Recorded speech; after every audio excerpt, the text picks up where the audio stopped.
Moin. Ja, Luxemburg ist schon im Nationalfeiertagsfieber. Der ist zwar erst am Dienstag, aber sonntags finden schon die Proben statt für die Parade.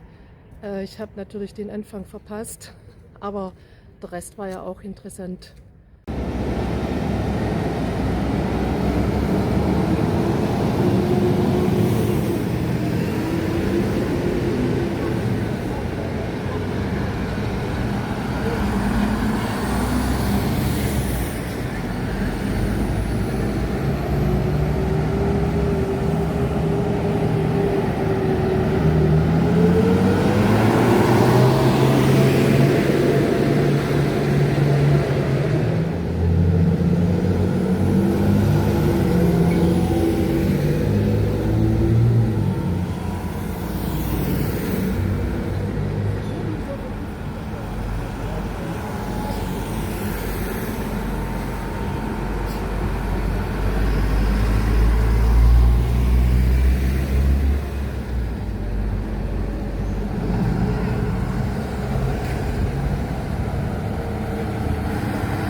Protokoll und versucht, das so gut wie möglich zu stabilisieren.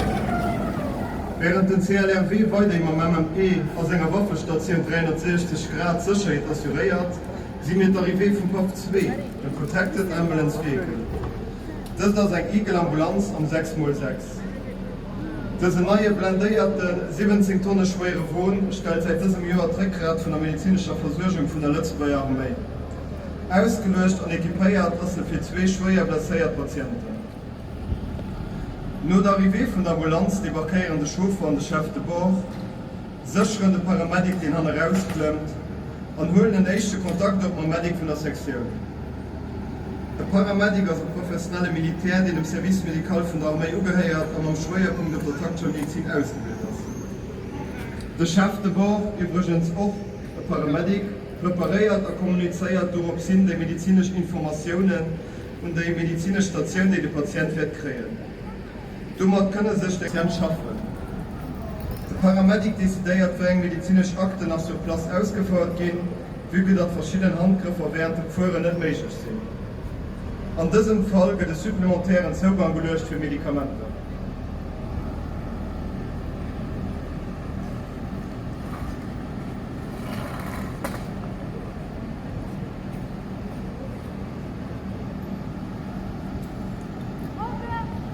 Auf der Go vom Paramedic wird der Patient über Bronca gehoben, festgemacht und an die Ambulanz bewegt.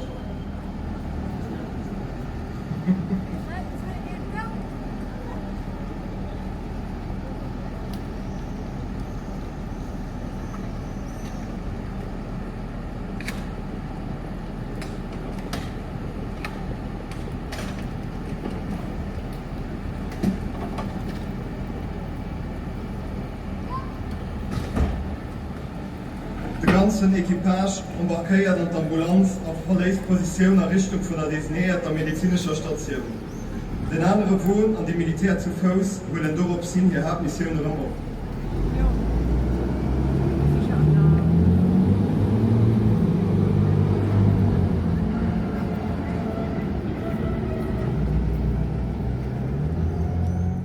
Sämtliche staatliche Institutionen zeigen dann ihre Fahrzeuge oder bestimmte Einsätze.